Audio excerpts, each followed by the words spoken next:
Ainda de pé, meus irmãos, abramos nossas Bíblias no Evangelho conforme o relato de Lucas, no capítulo 1, versículos 39 até o versículo 45. Lucas, capítulo 1, versículo 39 até o versículo 45.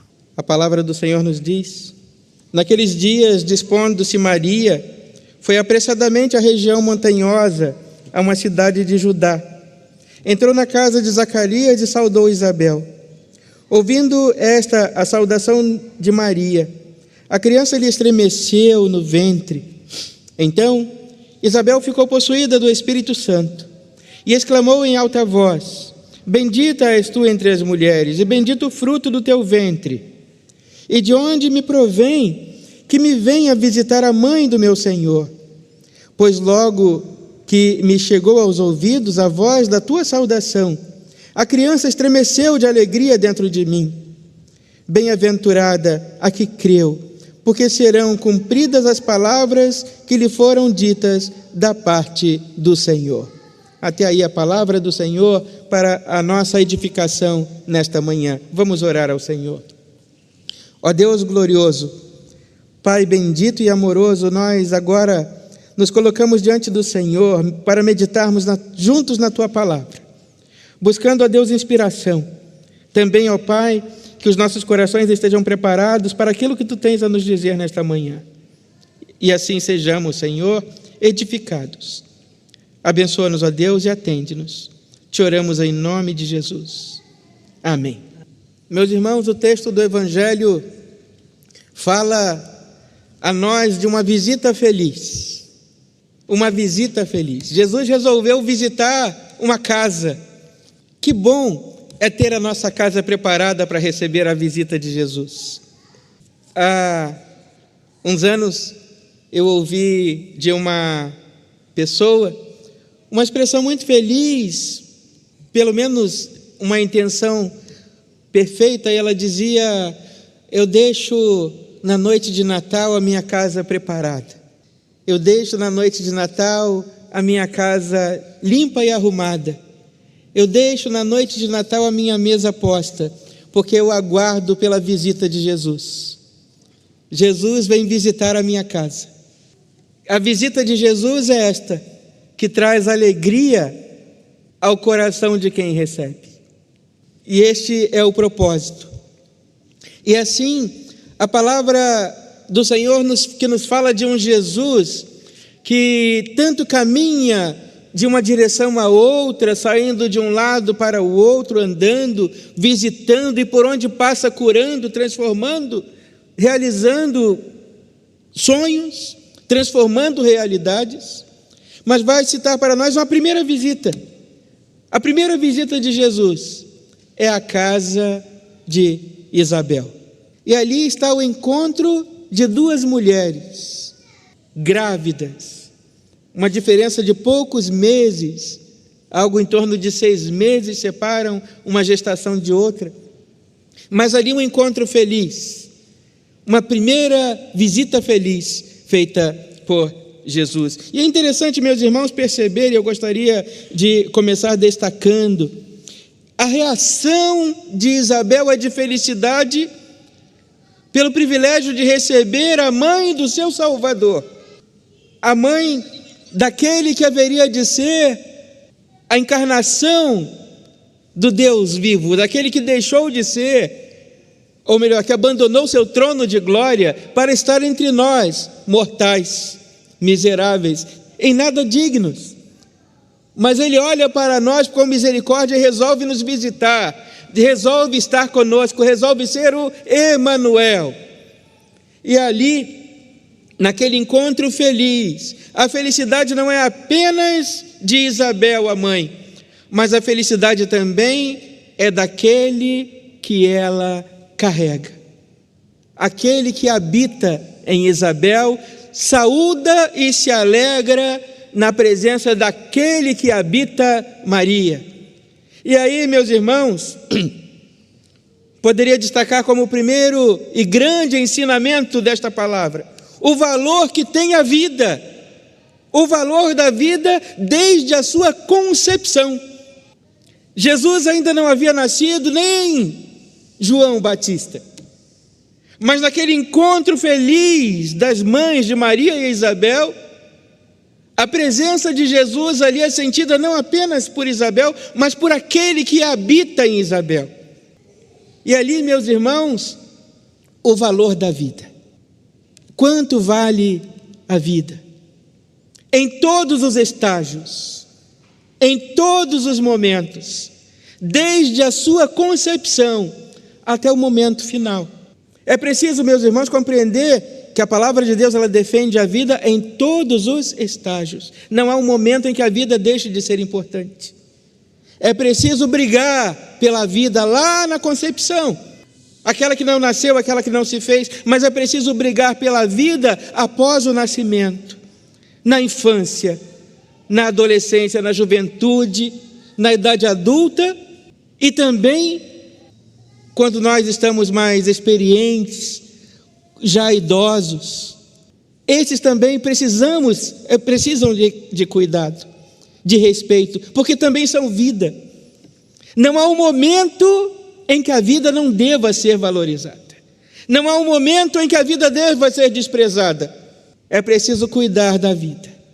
E quando nós olhamos para o texto, nós vamos encontrar uma jovem, uma adolescente, que está ali, na qual Cristo está habitando. Mas vamos encontrar também uma idosa, no qual está habitando o último dos profetas.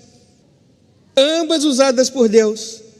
O Deus que valoriza e que cuida daquela adolescente. Também vê virtude, também vê valor naquela mulher, já no avançar da sua idade. E diz para ela: você também é útil à obra. Eu também quero usar você. Um respeito pela vida, sem limite. Não há um momento em que Deus não valorize a vida. E aí ele está nos dizendo que a vida é vida, desde a concepção até o último suspiro. E ela precisa ser valorizada. E ela precisa ser respeitada. E toda a vida é útil para Deus. Também, meus irmãos, uma outra lição que o texto nos dá. Quando Deus quer usar alguém, Ele faz uma criança nascer. Duas crianças habitando dois corpos femininos de duas mães, e ambas com um propósito. Nenhum ser humano, nenhuma criança nasce por acaso. Para toda concepção existe um propósito de Deus. Para toda a vida existe um propósito de Deus. E o fato de haver um propósito de Deus não significa dizer, meus irmãos, que a vida será fácil, que os dias serão tranquilos. Eles serão muitas vezes turbulentos e difíceis, como foram os dias de Jesus, como foram os dias de João Batista, mas Deus esteve com eles em todo o tempo. Assim também, a primeira vida a ser valorizada é a nossa própria vida, a qual nós temos uma dificuldade enorme, muitas vezes, de reconhecer valor na nossa própria vida. Nós, que um dia fomos crianças, nascemos, fomos concebidos para um propósito divino. Nenhum de nós nasceu por acaso. Para a vida de cada um de nós, Deus tem um propósito. Portanto, valorize a sua vida, porque cada um de nós nasceu para um propósito. Cada um de nós nasceu por um consentimento divino. Deus consentiu. É muito mais do que um desejo humano. Há um consentimento de Deus, porque há um propósito que, se ainda não se revelou, haverá de se revelar, de revelar-se no tempo certo na sua vida. A vida não é fácil, eu sei que não é, mas há um propósito de Deus. E se os dias são bons, nós agradecemos a Deus. Mas se os dias são difíceis, nós também agradecemos a Deus, porque Ele nos dá força para suportar e para vencer as tantas ondas, as tantas vagas, as tantas dificuldades e todas aquelas que se levantam contra nós. Mas Deus está conosco, porque nós nascemos e nós existimos para um propósito de Deus. Por isso, meus irmãos, valorize a vida que Deus te deu. Valorize a vida que Deus te deu. Ele tem um propósito. Cuide-se, porque é um propósito de Deus no seu nascimento. Ainda também, meus irmãos, Jesus habita em Maria. Assim como Maria, Jesus hoje habita a igreja. E no momento em que Maria toma consciência de que Jesus nela habita, ali começa a sua missão. E ao visitar Isabel, ela está cumprindo a sua missão de levar Jesus a todos. Ele ainda não havia nascido, mas ele habita o ventre de Maria, ele habita em Maria. E Maria ali tem a missão de levar Jesus a todos. E ao encontrar-se com Isabel, meus irmãos, ali nós podemos observar algo que nós poderíamos chamar talvez de uma passagem de tempo, uma transição da velha aliança para a nova aliança. Isabel ali representando o antigo Israel, é a idosa na qual está habitando o último dos profetas. Representa o Israel de Deus, ao qual o Cristo está sendo apresentado, ele habitado em Maria. E naquele momento ali, Maria conduz o Salvador e recebe a bênção do irmão mais velho, do Israel de Deus. Assim também, meus irmãos, somos nós, enquanto igreja do Senhor. Assim como Cristo um dia habitou Maria, ele hoje habita a igreja, ele hoje habita em nós. E a consciência de que Cristo habita em nós, igreja, leva-nos também ao conhecimento da nossa responsabilidade enquanto igreja de termos igual comportamento de levarmos Cristo ao mundo. A igreja tem a responsabilidade de apresentar Cristo ao mundo, assim como Maria, concebendo Jesus, apresentou Cristo a Isabel. Assim, o Cristo que habita em nós precisa ser apresentado ao mundo, precisa ser oferecido ao mundo, precisa ser anunciado ao mundo. Cristo não é refém da igreja, a igreja não é detentora de Cristo, mas a igreja é a portadora da boa notícia que Cristo vem trazer para nós. E assim somos desafiados, meus irmãos, a levarmos a mensagem da salvação a todo mundo. Cristo um dia nasceu, ele habitou enquanto concebido o corpo de Maria, mas um dia ele nasceu, mostrando que ela não era detentora nem proprietária. Assim também, o nosso coração precisa estar preparado para anunciar este Cristo, para falar deste dia feliz, do seu nascimento, e anunciá-lo e apresentá-lo ao mundo, esse mundo que tanto precisa de Cristo, que tanto necessitado é desta salvação. Este mundo que, no exemplo do que nós vemos, meus irmãos, lá no episódio do nascimento de Jesus, está tão ocupado com tantas outras coisas, que não consegue reservar um lugar para que o seu Salvador possa nascer e habitar. De maneira que nós vamos encontrar, meus irmãos, por aí corações vazios. E a palavra de Deus nos convida a fazermos do nosso coração esta manjedoura, não para ser apenas uma peça, não para ser apenas um berço, um objeto, mas um berço, uma manjedoura, um coração preparado para receber o Salvador, para receber aquele que vem. Jesus espera encontrar lugar no nosso coração. E enquanto igreja, nós temos esta responsabilidade de sairmos a anunciar que Ele nasceu e que os corações precisam estar preparados para receber o Salvador, que é Cristo Jesus. Meus irmãos, a igreja é dada esta responsabilidade de anunciar a salvação, que nos é dada através de Jesus, que veio para que todos nós tenhamos vida e a tenhamos em abundância. E o desafio agora é que o nosso coração e que a nossa vida e que a nossa casa não seja como as casas, como as residências de Belém ou de Israel, todas ocupadas, onde não havia ali um lugar para que o Salvador pudesse nascer. mas que haja lá, que nós possamos procurar e olhar com carinho e encontrar um lugar, por mais simples que ele seja, e oferecer este lugar ao nosso Salvador. E concluindo, meus irmãos, nós olhamos lá para o gesto daquele estalageiro, que poderia olhar e dizer: eu não tenho uma acomodação adequada, eu não tenho um quarto digno de receber o meu Salvador, eu não tenho aqui uma suíte premium, presidencial, que possa acolher este casal no qual habita o meu Salvador. Tudo que eu tenho é esse espaço, mas esse espaço que eu tenho, eu coloco à disposição do Cristo, do meu Salvador.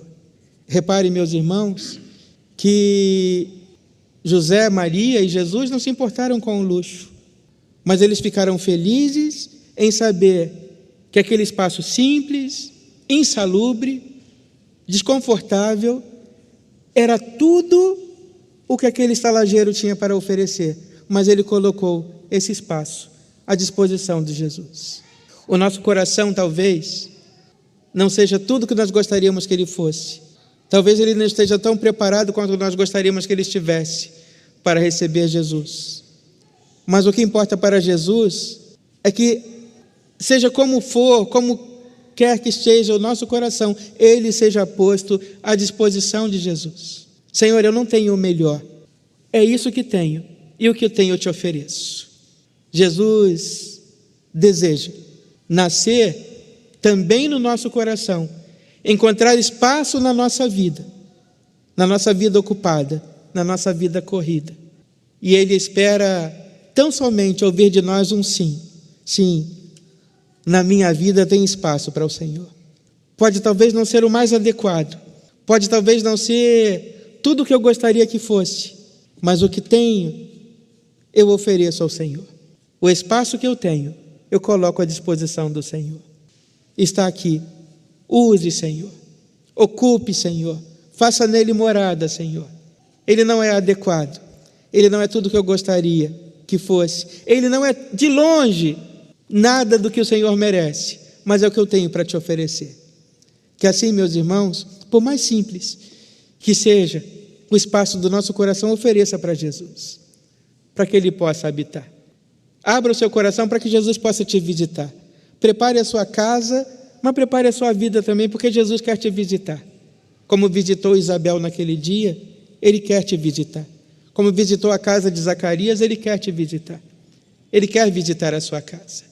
Se ela é simples ou pomposa, se ela é adequada ou não, segundo a sua avaliação, Jesus vai ficar feliz em poder te visitar e encontrar lugar no seu coração.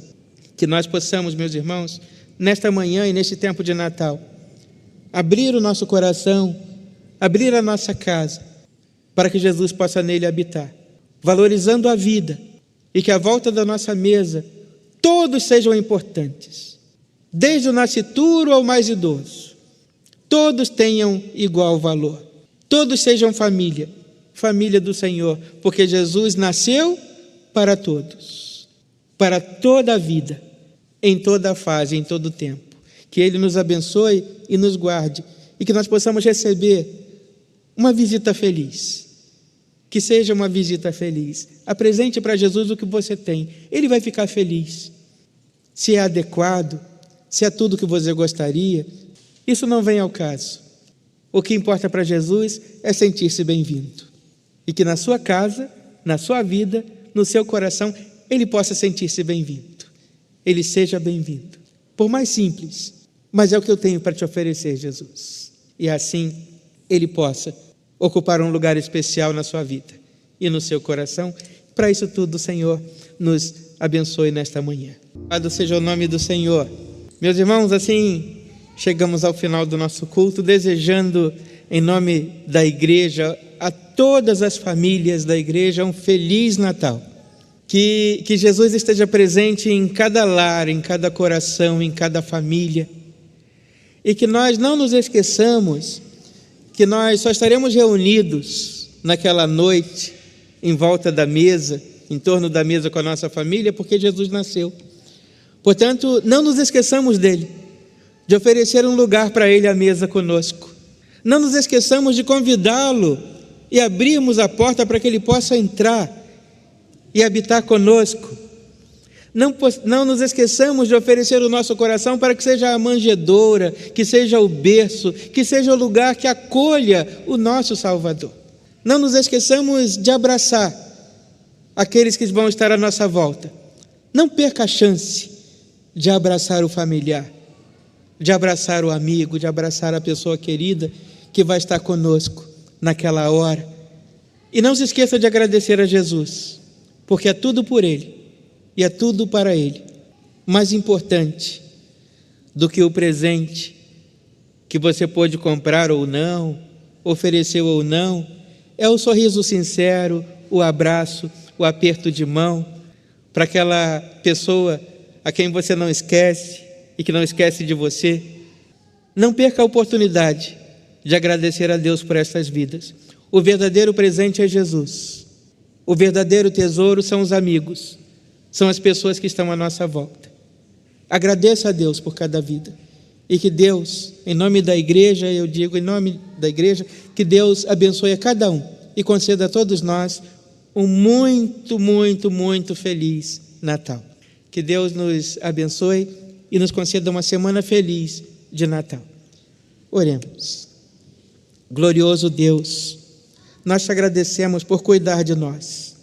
Nós te agradecemos por este presente maravilhoso que se chama Jesus Cristo, Rei dos reis, Senhor dos senhores, brilhante estrela da manhã, raiz de Davi, vencedor sobre todas as coisas. Nós te louvamos, ó Deus, por este presente que o Senhor nos dá.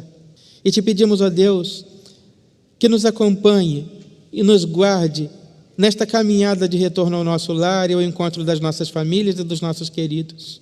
Que os dias sejam felizes e de alegria, que possamos celebrar, festejar, comemorar, com um coração cheio de gratidão. Ó Deus, ouve a nossa oração e nos atende.